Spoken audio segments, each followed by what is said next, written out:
I was a kid who always played Army in your neighborhood. And then I was very proud of my father's and grandfather's service. My grandfather served in 6th Cavalry Group in the Second World War.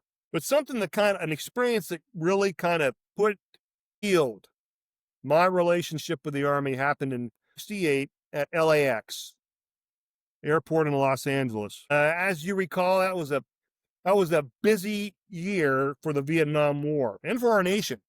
Any student of history will know that. And we were moving. My dad was getting out of the FBI and going into academia, and we were moving from Los Angeles to a small town in eastern Washington called Pullman. And we're going to fly up to Seattle and spend some time with my grandparents. As I boarded that plane, I'm walking down the aisle, and there on the right was a soldier, and he had the old khaki short sleeve shirt, the khakis, and he had the braided light blue infantry cord, and he was seated, and on his right shoulder he had the 101st Airborne patch on. And when I found out that my seat was right behind his, I was just ecstatic. A little boy. So I was 6. I was just ecstatic. Here I get to sit by a real live American soldier. And he also had a combat infantryman's badge on, which was noticeable to me. And these are images and these are adornments which I shall not forget. And I knew there was something going on in Vietnam. I knew it was big. And I knew we had soldiers there. And I guessed that he was coming back from Vietnam. And I felt proud to be able to sit by this man. He was a corporal, 2 stripes. I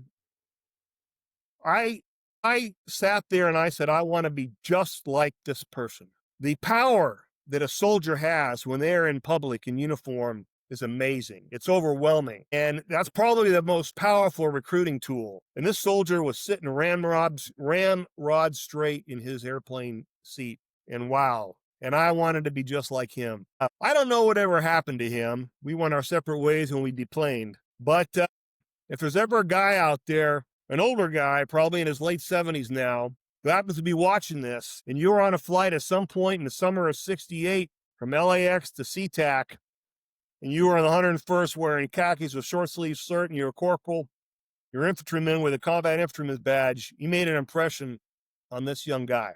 So thank you, sir. The second thing is I would tell just some final parting words, and I wrote them down, and I talked about them already. First, it's about character, competence, and commitment. Those 3 things. The Army codifies them in their leadership manual and defines each. The hard decisions will come easy.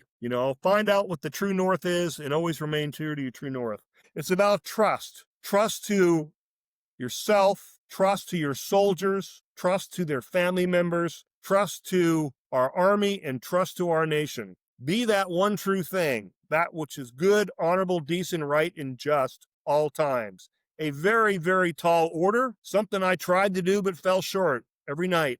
But the next morning I woke up and said, I'm going to try and be that one true thing. Finally, know it's a journey without a destination, without a finish line. Enjoy it. You'll grow. There'll be some bumps in the road, but what you're doing is amazing. And what you can do is amazing, because I firmly believe the Army pulls out the talent resident in us that we often didn't know we possessed. And the final thing I'll say is lead with a happy heart. You want to be happy, be a happy leader versus an angry leader, because everybody wants to be around someone who's positive, outgoing, and enjoying what they do every day. So, Danny, thank you so much for this opportunity to be with you today. And I thank all your viewers out there who will watch this podcast. Thank you. I'm honored to have been with you today.